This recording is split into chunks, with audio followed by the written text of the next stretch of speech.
I think that at the end of your life, there's this place you come to, and I'm a Christian, so I think at the end of my life, I want the Lord to go, hey, well done, good and faithful servant. But I also think he's going to go, hey, by the way, this is who you could have been. I think he introduces you to the person you are capable of becoming. I really believe that at the end of your life, you're going to get introduced to the person you could have been, you were destined to be, that he made you to be. And so I'm chasing that dude. Every day I'm chasing that dude. That's the pull power for me. Every decision I make, the things I go through in my life, whether I'm going to go to the gym, whether I'm going to make a phone call, how I'm going to eat, does it get me closer to that guy? Because I think the best end of a life is well done by the Lord, and you're identical twins with that person. The bad end of a life would be, I meet this man I could have been, and we're total strangers. I mean, we're just complete opposites. I know nothing about this guy. There's no familiarity at all. And it means that I went down these easy roads. I took the comfortable road. The comfortable road will never lead you to the person you are destined to be, ever in your life. And so if you don't become obsessed with chasing that person, you end up... All right, it's Tuesday morning. I'm back to drilling wheat. I got 65 acres to do. So it was heavy dew this morning. We got 50 acres of beans left, other than our after corn beans, and as you can see, they're starting to die pretty good with the cold weather. So I walked out in them yesterday, and lots of pods, lots of good big beans too, real big beans. I don't know if it was from the nitrogen left over from the corn or what, but I mean, good sized beans. First time I'd actually walked out and really picked them and looked at them. So I'm excited to see what they're going to do. It was a heavy dew this morning, so I'm going to plant the wheat. I can get it done by lunchtime, and then I'm going to go cut the last 50 acres and get that done. Hopefully, it's going to be a little tight because we're working with one hopper today. We loaded 3 hoppers with beans, loaded them pretty good. We used the hoppers for storage. Beans, we don't have farm tanks, grain tanks. We always load them for storage, and then if the price goes up, we'll hook up to one and take it over there and sell them as we want to. So they're actually figured 4,000 bushels on farm storage is paid for, so that works out good. The beans were dry, they were running 12%, and they were yielding real good, so we got them loaded, and we'll probably load one when we get done hauling this right here. When we get cutting the later beans, we'll probably load another one up, and just that way we'll have 4 hoppers. About 5,000 bushels of storage sitting in the trailer, so that's pretty good. I like to have our own grain tanks and a dryer. I'd do a hell of a lot more early corn, so I could dry all it, with beans behind it, but everything costs money. So I'll get these last 65 acres done this morning, then I'll be cutting beans this afternoon. So see how it goes. It's supposed to be nice weather all week, and I think until Friday, then it's supposed to get rain, and then after that it's going to be cold the weekend and the rest of the week. So I'll keep you informed, but that's what's going on today. Alright, so we got our enlist beans done. So we got everything done except for the 110 acres of after corn beans. So our neighbor, Mr. Johnny and Mr. Ben, they had some beans still, probably 30 some acres left, maybe a little bit more. So we're right next door to them. We're right over there. So Ben don't get off work till 5. It gets dark now. So, but he's got Plenish, and they're doing good.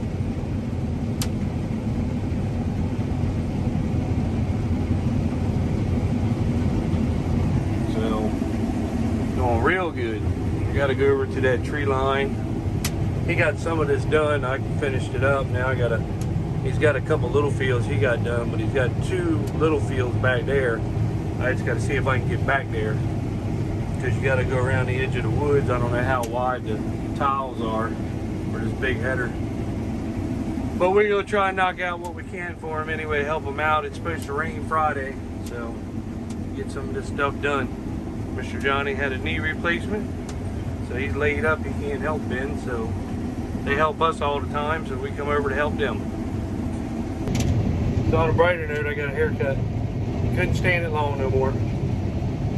So I had to buzzer off last night. That was a lot of gray hair too. But yeah, we are done beans other than 110 acres of after corn. I'm excited to see what they'll do. I think they'll do 35, 40 bushels, something like that. So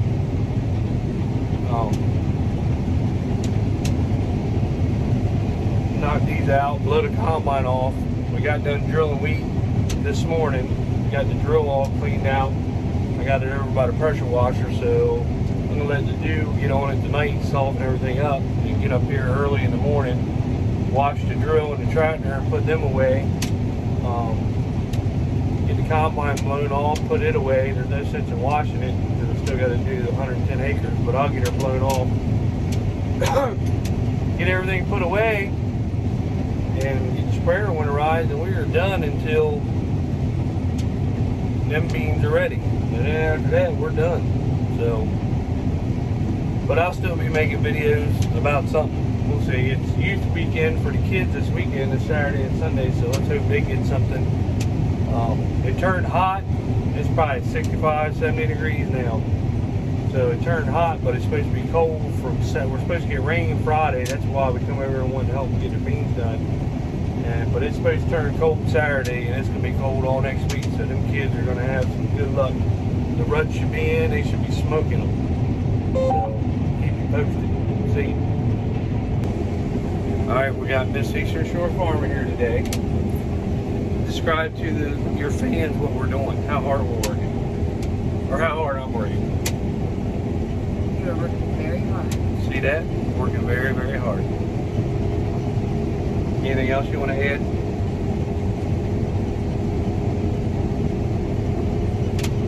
No. All right, well, that's all the entertainment you get from her, folks.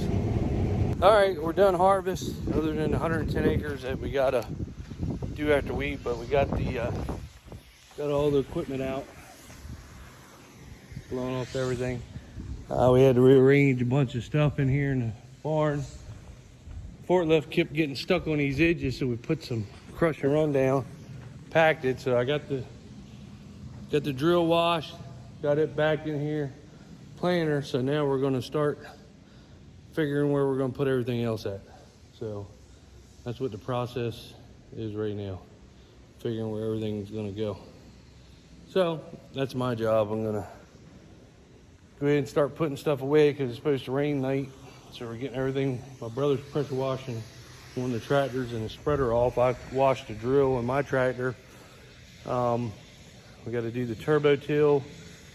I'm just going to go blow the combine off today because we're going to pull her out in 3 weeks and get cutting soybeans again. So ain't no sense cleaning her up. But everything else is going to get cleaned and put away.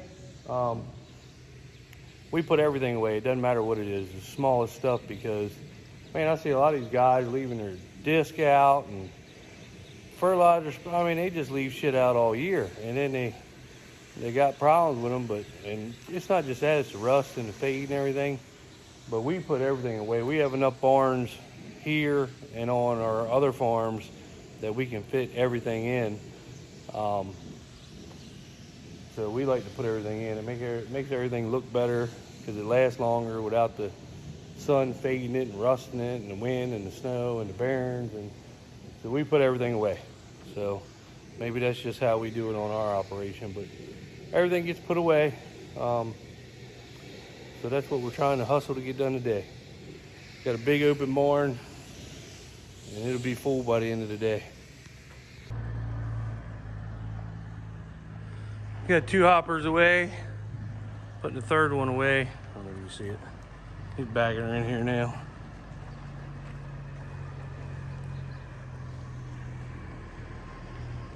We're gonna drop that one right in front of this one.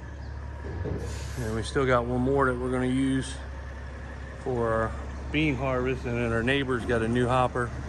He said we can hook up and use, so we'll still have, 2 more hoppers. So it'll work out pretty good. This is my brother. He's a super trucker.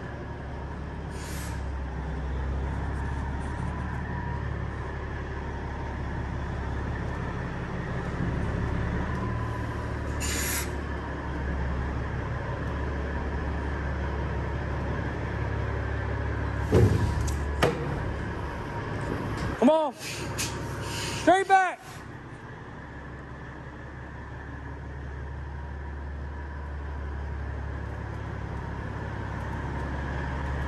Oh! And that's how it's done. All right, so we just got done for today. We got the turbo tail washed. I just did pick my brother up. We took it over to my farm and put it in that building, but I'll show you, we got her jammed up now. We got one opening in front of the combine, but I can't get the combine through the opening, so we'll probably put the draper there when we get done cutting beans. We're done, but we got the 110 acres of the beans after corn to do, and they're dying pretty good. So, but it'd still be 2-3 weeks before we do that. So I'll show you how full she is now from what she was.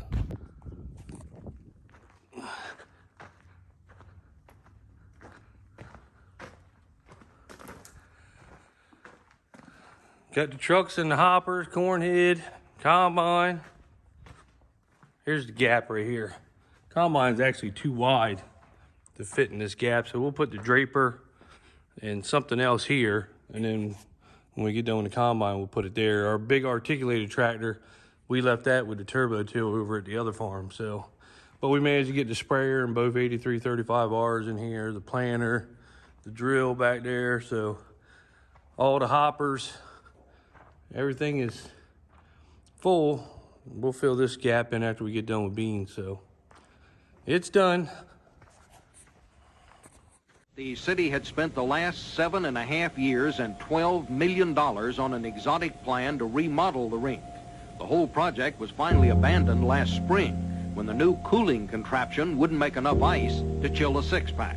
In desperation, the city turned the project over to this man, flamboyant real estate tycoon Donald Trump. Trump said he was so tired of looking at the mess the city had made, he agreed to take the job for no profit. He not only finished it under budget, he finished it in 3.5 months. I really wanted to prove a point. The cities, New York City in particular, but the cities are so wealthy. If we could only save the money that we're wasting. Let's go, ladies. Trump, you've done great things in your life, and I just wonder, how do I, as an average person, begin? Well, first of all, never think of yourself as average. You started off with the wrong question. And your limo broke down. Husband and wife pulled up behind, and the husband basically said, I'm going to help him out. So he helped out the limousine, and a week later, the husband and wife received the deed to their house paid off. Was that a true story?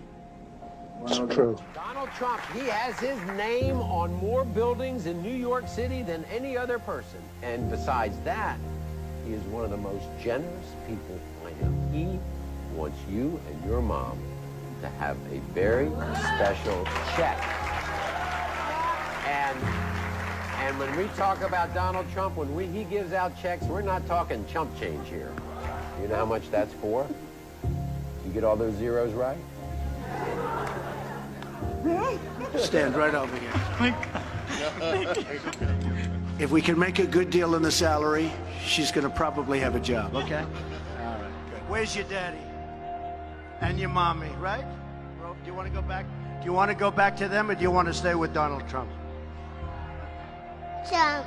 I got to know Donald Trump after he spoke here in 2012, and I learned so much about him that the public never hears, and I wanted to share that with our audience. Right after he visited here last time, I called him about a large Christian ministry in another state that needed some help. I learned within a day or two he had donated $100,000 of his own money. He learned about Clyde Frazier Jr., who ran the Harlem Hoops tournament in the inner city and was killed in the 9/11 attacks, and he searched down the family and he donated the money to keep that tournament going. Example after example like that of just generosity that never made it into the public's eye. You take care of yourself.